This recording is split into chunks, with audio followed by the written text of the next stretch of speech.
appropriations hearing that we trying to catch up with. All right. Well, we're ready to hear. So you can Before we get started, Representative Jasper, would you lead us in a moment of prayer?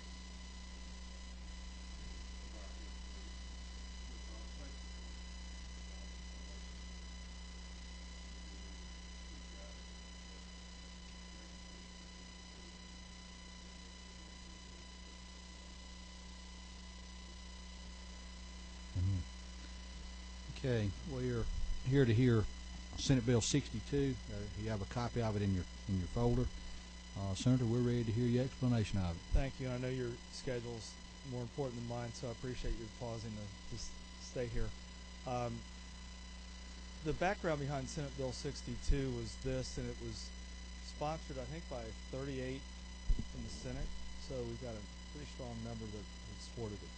The background was the first week of the session, we all were here and saw the hospital fee bill come through, and over the last few years we've also had what was termed the sunset bill that didn't make it into law, been passed by the House and the Senate, and that would allow the legislature to take a closer look at the different departments and agencies. So holding that thought, Senate Bill 62 says, and there was a question about if we delegated some authority to the Department of Community Health, for example, of a bill that was in the first week of the session. I can't recall the bill number. There was some concern in the legislature, once again, that we would not have the oversight that we were looking for. And so I created Senate Bill 62 with the support of the strong support of the second floor. And we got 38 signatures. And what it does simply is this, is it creates a legislative overview committee made up of the House and the Senate. There's a standing committee, much like, I'm not sure if y'all are involved in any other overview committees. For the last 8 years, I've chaired the World Congress Center Georgia Dome Authority Overview Committee, so I'm familiar with how that concept works. And this allows us to do a couple things. It allows us to partner with the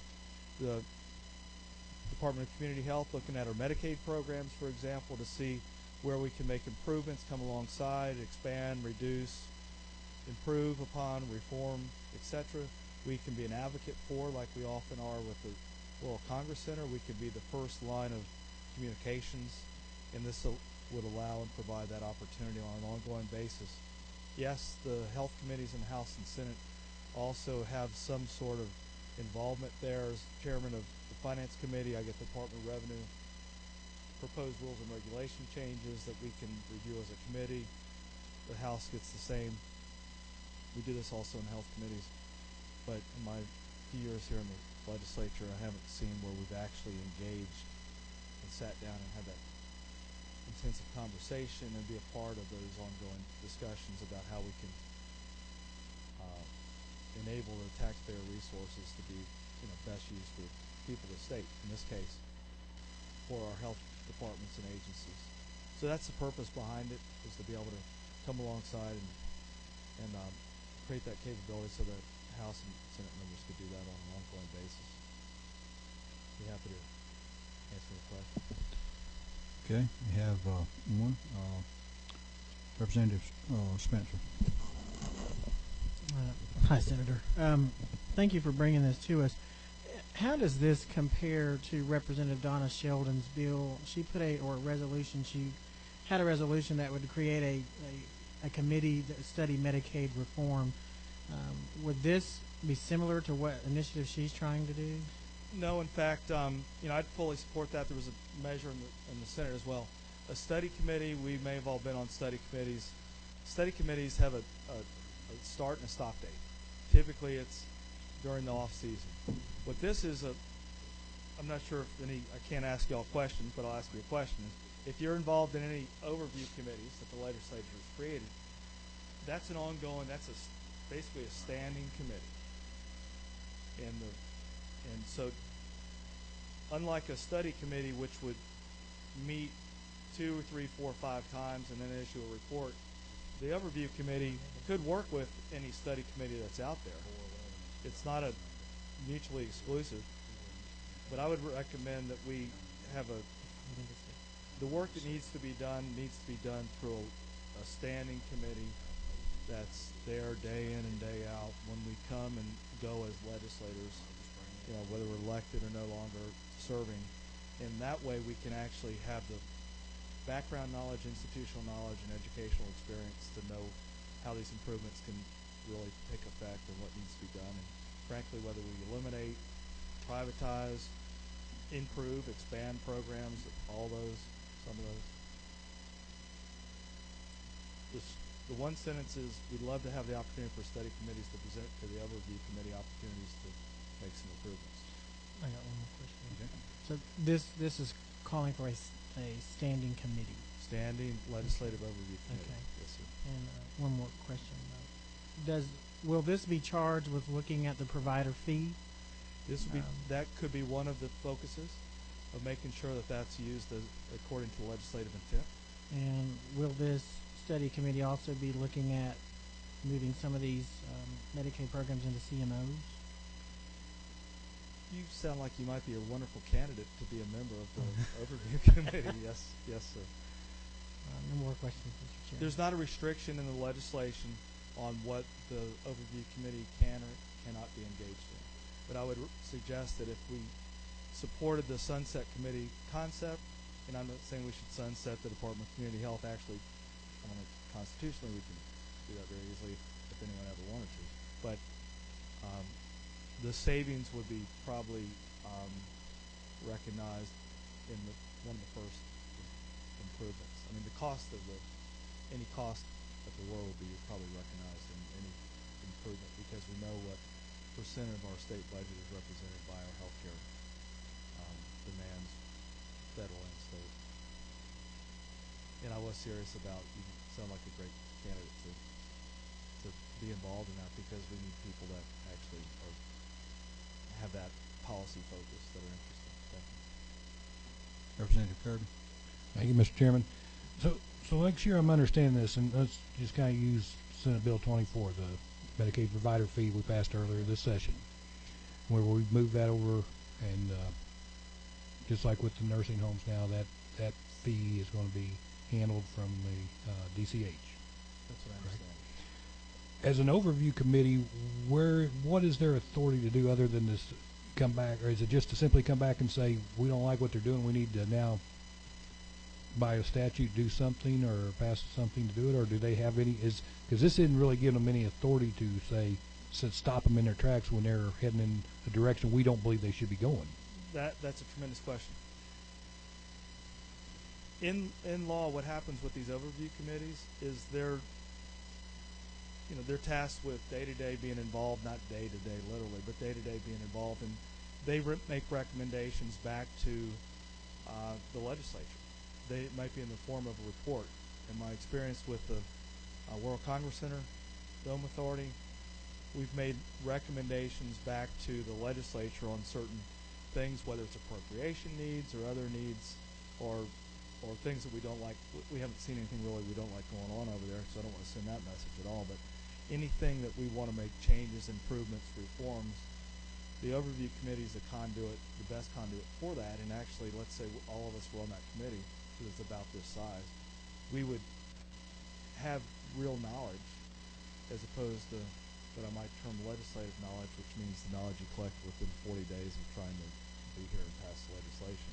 We'd have real, institutional background and knowledge to wisely and make recommendations to the legislature, and to advocate for or against certain things that may be going on, including the implementation of Senate Bill 24 or Medicaid or peach care programs or whatever else, maybe, or CMOs, whatever. Thank you. That, to my knowledge, is not a function of, and I fully support free market. That's not and I co-sponsor one of these ambulatory surgery center bills, and on full disclosure, that. So did I, but until you said that, that's never entered my mind as a focus, and not because it's my legislation. It was just curiosity. I don't see that, because the desire is not to blow a hole in the side of the. That's more of a legislative issue, I think, than the function of the Department of Community Health and what we're trying to achieve. And I think that's finding Medicaid fraud initiative, initiate Medicaid fraud examination initiatives, working with all the health issues that we have before us as a state. I'm one of the co-chairs of the new diabetes caucus between the House and the Senate. It's a huge issue, for the state and for people's health care. So there's all sorts of things you can come out of it, but please don't walk out of here thinking this is what we're trying to. I thought he said he was going to sunset DCH earlier, so. Did I misunderstand what you said there?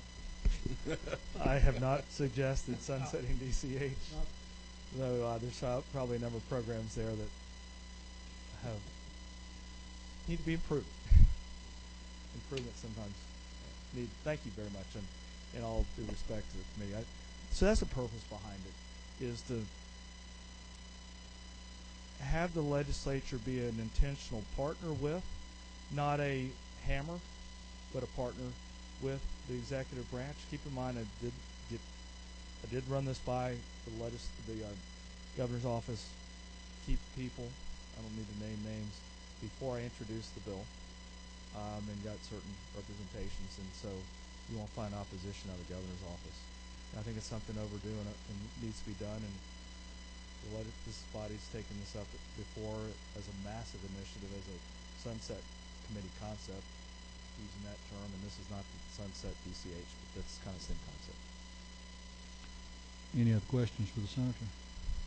I've got a couple, Senator. I was looking at the members here. I noticed that you don't have the governor down as appointing anyone, and we've got, I think I counted 11. Is that what you have down there as 11? We wanted to be an odd number. The reason the governor is on there, we thought through that process, but I don't know if the governor can appoint to a legislative committee. Okay. And just for clarification, the World Congress Center Georgia Dome Authority does not have a governor's appointment. Okay. The governor is represented at the World Congress Center Georgia Dome, and also with the Department with DCH. He has his own appointments to the board of DCH, like he does to the World Congress Center. Okay. And that would, I believe, sufficiently take care of that representation. Has there been any discussion about what the cost of this this joint committee would be? The cost for I'm just going back to the World Congress Center, per diems of whoever shows up in the meetings, but that's where I was kind of implying that the very first reform would more than pay for probably years of per diem. Okay. Tweaking programs would pay for years, because all you got to do is put a 0.5% at the budget. Okay. You're gonna come up with a big number. I noticed that we talked about sunsets, but we didn't put a sunset on this. Correct. Where we would come back and make sure that it's doing what it's supposed to be doing. Is there a reason for that? Yes, sir, because that provision's called for in what's called a repealing of the legislation. We haven't sunsetted MARTOC. And I was on MARTOC too for a while. We don't sunset the World Congress Center Dome Authority, because until the DCH no longer exists, I think the legislature the taxpayers of Georgia have an interest in what's going on there. So I would ask that you not sunset this, because you may find where we didn't have a House and Senate and governor's office that are supportive of the same measure. We did find that we had a House and Senate supportive of the sunset bill, and it was vetoed. So I don't expect this bill to be vetoed. Okay. You also down here have secretarial staff. Are y'all just going to use the secretarial staff that we have here, or we want? Yes, sir. Okay. If we wanted to expand along the way and appropriate money or something like that, that's for another day. But we wanted to make sure that we had the resources, and essentially it's this, and that's show up on a regular basis. What happens in the World Congress Center, once again, is we get invited into every single one of their board meetings once a month. Mm-hmm. And we want to use the resources of the legislature. Did you talk with anyone in the Speaker's office about their support of this? I have, but it's been months ago when we first introduced it. Okay. And I've talked were they receptive to this? everybody that I've spoken to in the legislature has been receptive, and the pushback I thought we might get would be people on the second floor, and they haven't they've not pushed back, and like I said, we have 38 signatures in the Senate. I've looked at the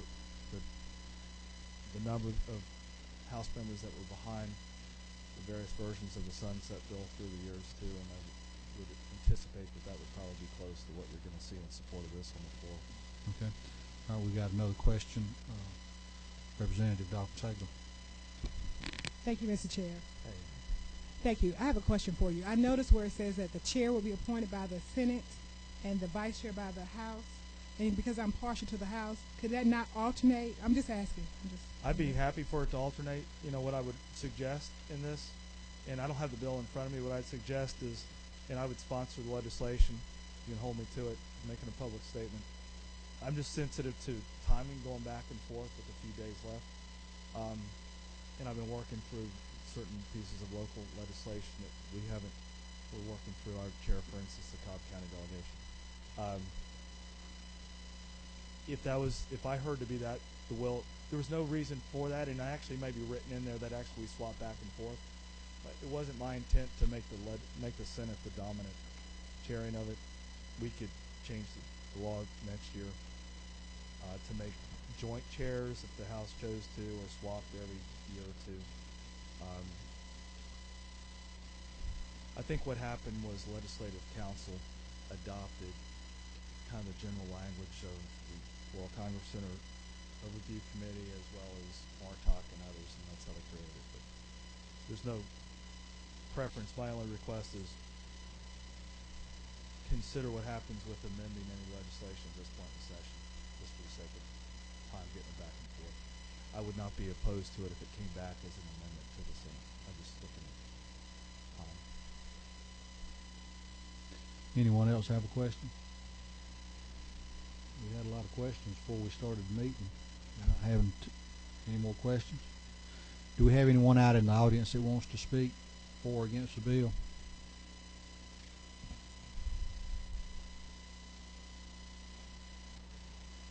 Okay.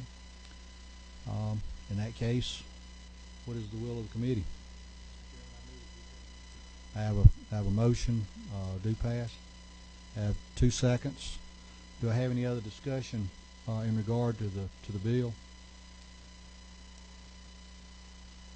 In that case, we'll take a vote on it. All those in favor of the motion do pass, you would raise your hand.